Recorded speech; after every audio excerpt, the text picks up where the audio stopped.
Hoy domingo aquí en la sala de juntas Daniel Cabrera vamos a hablar, quiero hacer una explicación de cómo debemos de seguir combatiendo la corrupción a pesar de la pandemia del COVID-19. Porque la corrupción, como lo he dicho en otras ocasiones, es la peste más funesta, lo que más ha dañado a México.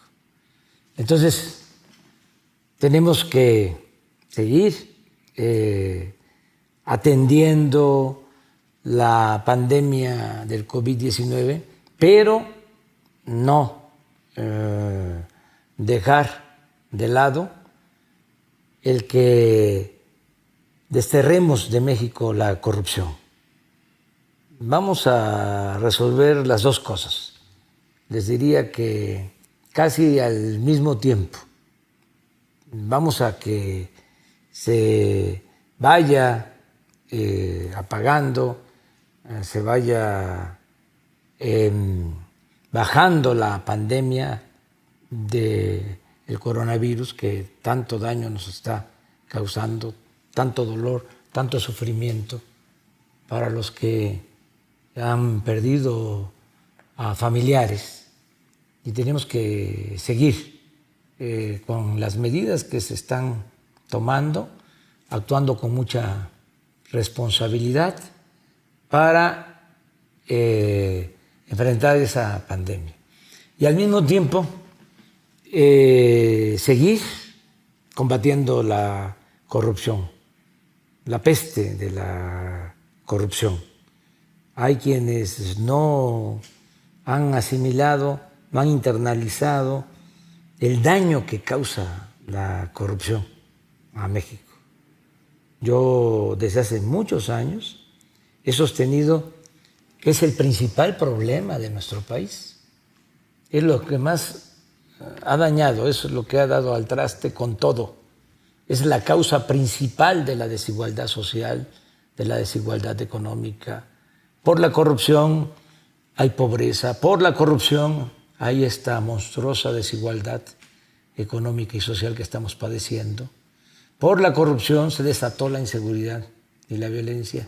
De modo que, sin dejar de atender la pandemia y otros problemas, tenemos que seguir en el combate a la corrupción, a los dos tipos de corrupción, a la corrupción del gobierno y de la asociación delictuosa que se hace con empresas, con los llamados hombres de negocios, la delincuencia de cuello blanco y también la corrupción que se promueve para alentar a la delincuencia organizada.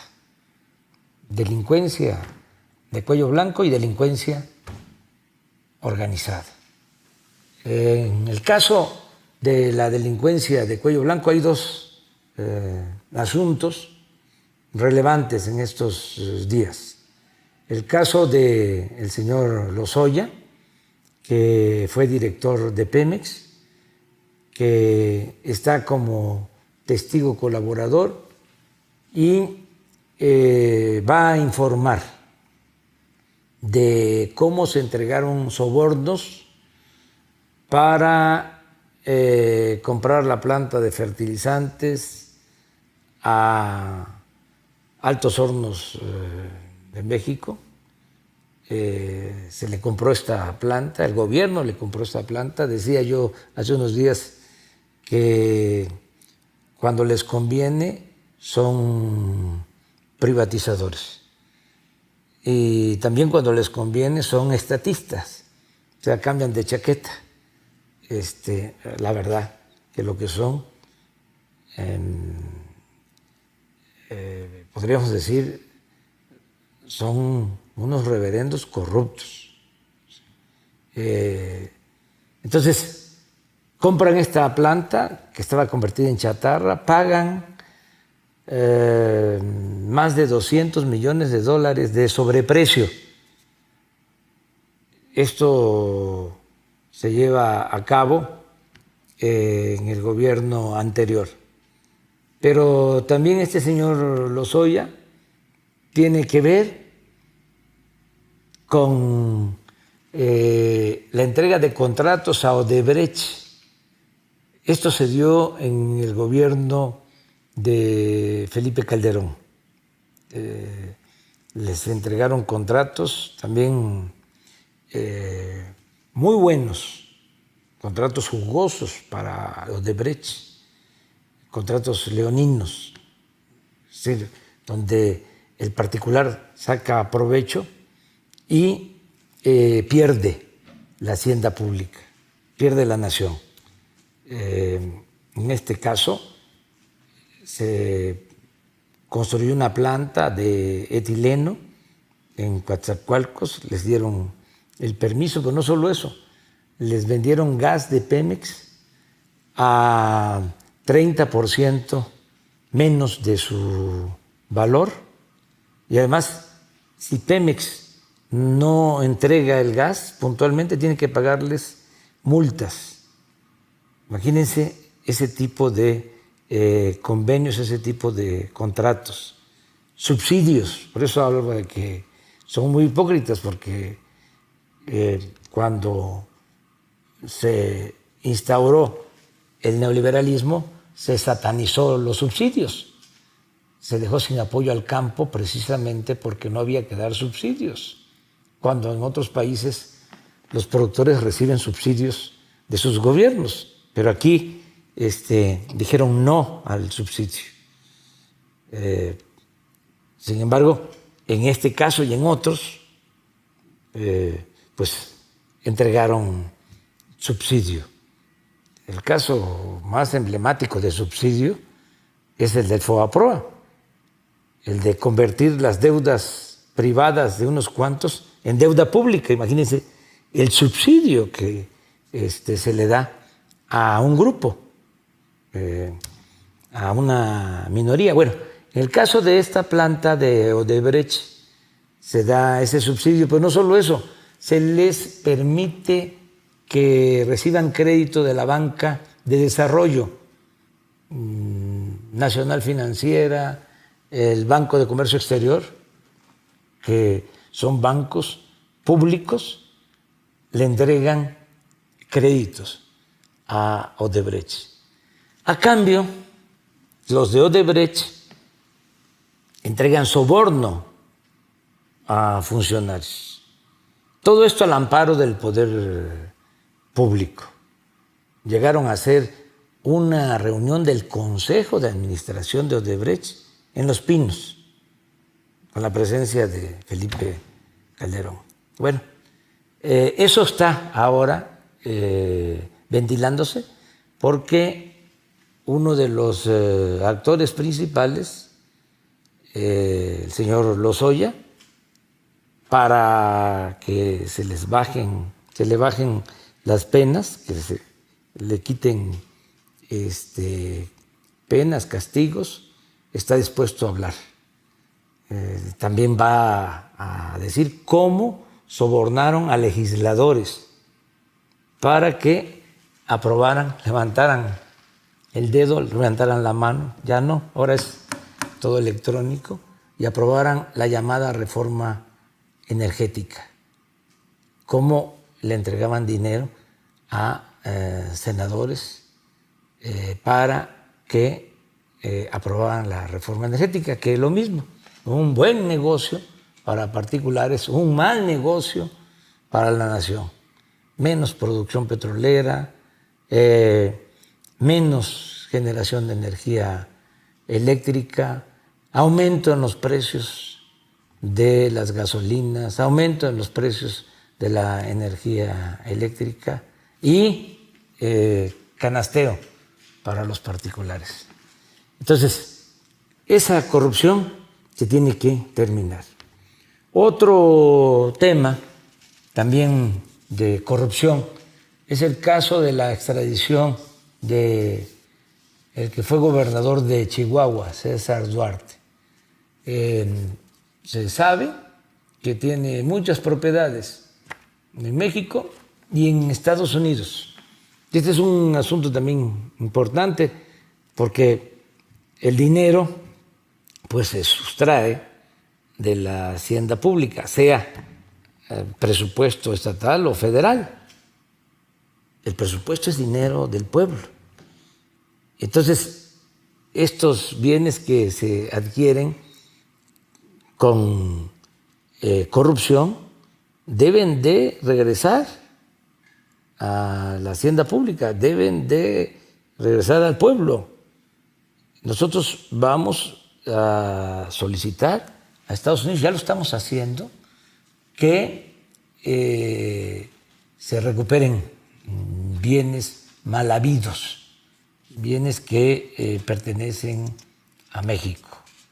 En este caso, lo mismo, ¿no? Negocios de todo tipo.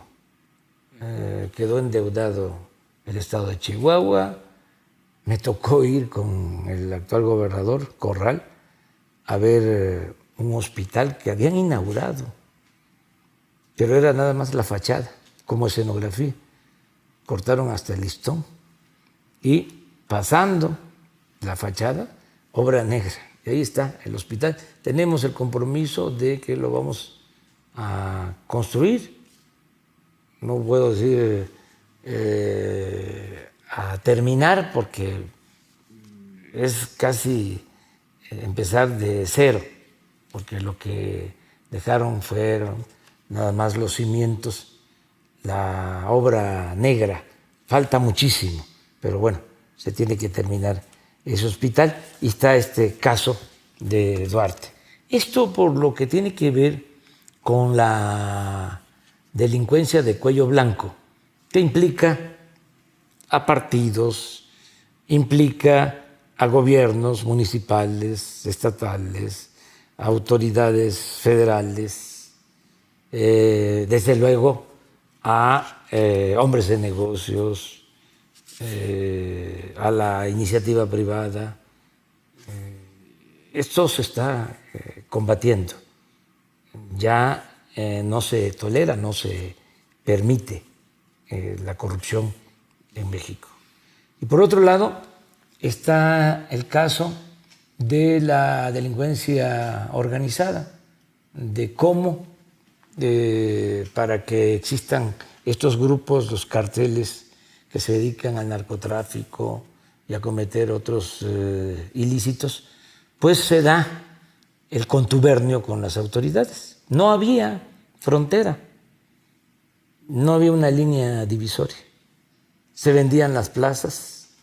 Entonces, los delincuentes dominaban, incluso estaban a cargo de gobiernos municipales y también tenían mucha influencia en gobiernos estatales y el colmo en el gobierno federal. García Luna, que está en Estados Unidos, en la cárcel, fue el secretario de Seguridad Pública de Felipe Calderón. Imagínense a qué grado se llegó. Y está acusado de dar protección a uno de los carteles, el cartel de Sinaloa, y de perseguir a otros. O sea, se simulaba de que se combatía el narcotráfico, pero solo a los que no tenían acuerdo con el gobierno. Y se cometieron muchas atrocidades, se llevaron a cabo masacres, perdieron muchos la vida. Entonces, muchos crímenes cometidos al amparo del poder público, a la sombra del poder público, con impunidad. absoluta. Hace 2 días, el mismo juez que está juzgando a García Luna, que fue el que juzgó al Chapo Guzmán, da a conocer de 2 órdenes de presentación para 2 colaboradores cercanos a García Luna. Resulta que Luis Cárdenas Palomino y Ramón Pequeño García fueron premiados en el gobierno de Calderón como los mejores policías de México. O sea, fueron ejemplo. Y por último, bueno, está el caso reciente. Hoy en la madrugada se detuvo a Antonio Yepes Ortiz, el jefe del cartel de Santa Rosa de Lima, en Guanajuato. Hoy, en la mañana, me informaron como a las 6 de la mañana que lo habían detenido en una casa donde tenía a una persona secuestrada. ¿Cómo fue que creció tanto este cartel? Al grado de que Guanajuato se convirtió en el estado más violento del país. Tiene el 15% de los homicidios que se cometen en todo el país, 15% en Guanajuato. Es decir, si hay 100 homicidios, 15 se cometen en Guanajuato en un día. Y hay días de 20 homicidios, de 25 homicidios. Entonces, ¿cómo creció esto? ¿Cómo fue que se da este caso en Guanajuato? Bueno, lo mismo, las complicidades, las componendas con autoridades municipales, con autoridades estatales, la impunidad. Entonces, ya la Secretaría de la Defensa, con el apoyo del gobierno del Estado, lograron esta detención. Es importante, muy importante. Desde luego, hay que seguir atendiendo las causas que originan la violencia. En primer lugar, que no haya pobreza, que los jóvenes sean atendidos, no darle la espalda a los jóvenes para que no los enganchen y no se los lleven los delincuentes. En segundo lugar, que no haya corrupción y que no haya impunidad, que la autoridad no proteja a la delincuencia y que se acabe aquello de que se engaña persiguiendo a una banda y protegiendo a otra. La ley tiene que aplicarse por parejo. No a la corrupción, no a la impunidad y, en todos los casos, procurar recuperar lo que ilegalmente se ha sustraído de la hacienda pública, lo que se le ha quitado al pueblo y a la nación. Vamos a seguir adelante. Por eso tengo mucha fe de que, a pesar de esta pandemia del coronavirus que tanto daño ha causado, y a pesar de los pesares, vamos a salir adelante, porque no somos iguales. Ahora se separó el poder económico del poder político. El gobierno ya no está secuestrado, no está al servicio de un grupo, no está al servicio de la delincuencia de cuello blanco, ni al servicio de la delincuencia organizada. El gobierno representa a todos, a ricos y a pobres. Y el gobierno está comprometido a que haya justicia y que se acabe la corrupción. Si limpiamos de corrupción al gobierno, si se acaba la impunidad, se va a lograr el renacimiento de México. Ojalá y esto se vaya entendiendo. No es poca cosa acabar con la corrupción. Y tenemos esa firme convicción y somos perseverantes. Se va a acabar la corrupción, se va a desterrar la corrupción y la impunidad. Y tenemos autoridad para hacerlo. Autoridad moral y autoridad política. Y afortunadamente contamos con el respaldo de la mayoría de la gente. Y muchas gracias por la confianza. Y vamos adelante, no perdamos la fe. Ánimo.